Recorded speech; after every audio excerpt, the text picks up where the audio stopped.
नमस्कार मित्रों। बीजेपी को ऐसा लगता है कि उसे कोई हरा नहीं सकता और यही बीजेपी की सबसे बड़ी गलतफ़हमी है। अगर बीजेपी को कोई हरा सकता है तो वो खुद बीजेपी है।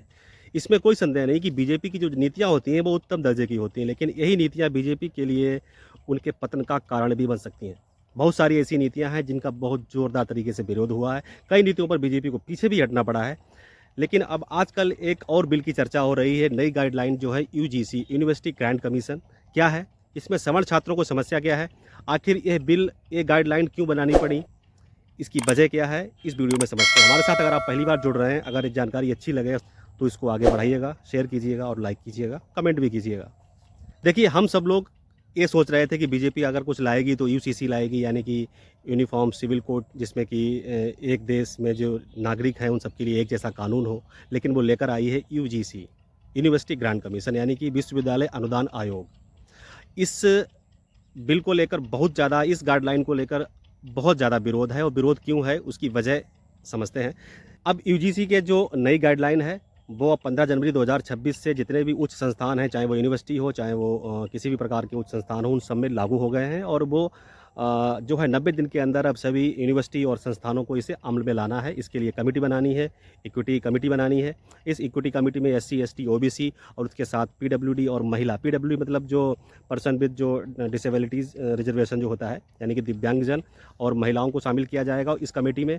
पहले तो समझते हैं कि यूजीसी है क्या। यूजीसी एक संगठन है जो कि उच्च संस्थान होते हैं, जो यूनिवर्सिटीज़ वगैरह होती हैं, उनके लिए फंड उन्हें देता है। और जो इसमें एजुकेशन जो क्वालिटी के जो पैरामीटर्स हैं वो तय करता है, उनके लिए फंड बनाता है, नियम बनाता है, गाइडलाइंस तैयार करता है। अब ये जो नए गाइडलाइंस हैं एक्ट 2026, ये क्यों लाए गए? देखिए, रोहित चक्रवर्ती वेमुला का आपने नाम सुना होगा, जिसने आत्महत्या कर ली थी।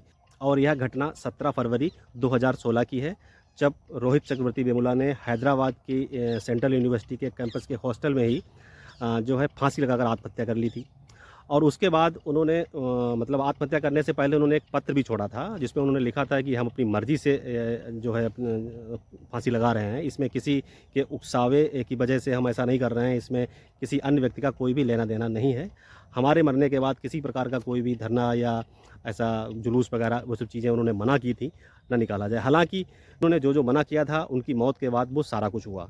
खैर, रोहित वेमुला एक दलित जो है, जो स्टूडेंट होते थे, छात्र होते थे, उनकी आवाज़ थे, उनकी आवाज़ उठाते थे, पीड़ितों की आवाज़ उठाते थे। और लेकिन उन्होंने अपने पत्र में कहीं पर भी ऐसा नहीं लिखा कि उन्हें कहीं परेशान किया गया हो, उन्हें प्रताड़ित किया गया हो या उकसाया गया हो।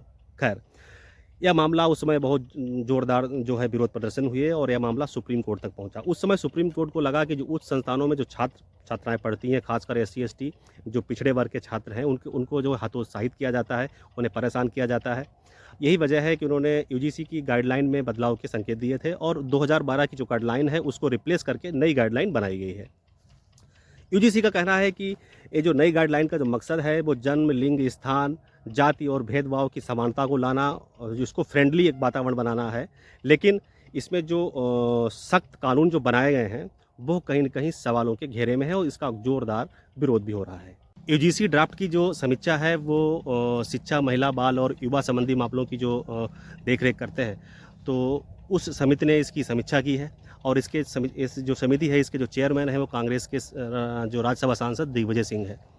8 दिसंबर 2025 को यह ड्राफ्ट तैयार करके केंद्र सरकार को दिया गया था। उस समय केंद्र सरकार ने इसमें किसी प्रकार का कोई बदलाव होना चाहिए ऐसा उन्हें नहीं महसूस हुआ, और इसको आगे बढ़ाया गया और ये अमल में ला दिया गया। नई गाइडलाइन के मुताबिक अब उच्च संस्थान जो यूनिवर्सिटी वगैरह हैं, उनको अब जो है एक इक्विटी कमेटी बनानी होगी। उस कमेटी में वही लोग जो हमने आपको बताया, एससी, एसटी, ओबीसी और पीडब्ल्यूडी और महिलाएं शामिल होंगी, जो जांच करेंगी।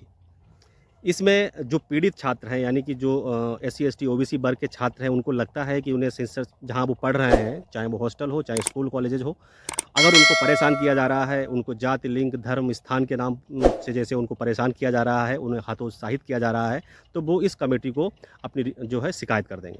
कमेटी क्या है, 24 घंटे के अंदर कार्रवाई शुरू करेगी, ये जो नई गाइडलाइन बताई गई है इसमें। और उसके बाद में 15 दिन में रिपोर्ट सौंपेगी, और 60 दिन के अंदर जो है वो एक जाँच पूरी करनी है उसको। यानी कि जाँच में तेज़ी।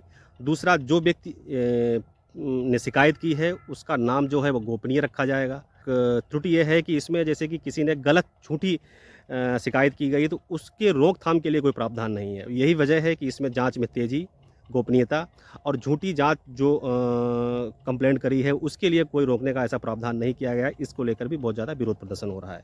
नई गाइडलाइन में जातिगत भेदभाव को स्पष्ट रूप से इसका वर्णन किया गया है, क्योंकि झूठी शिकायत है वो जनरल कैटेगरी के छात्रों का करियर बर्बाद कर सकती है।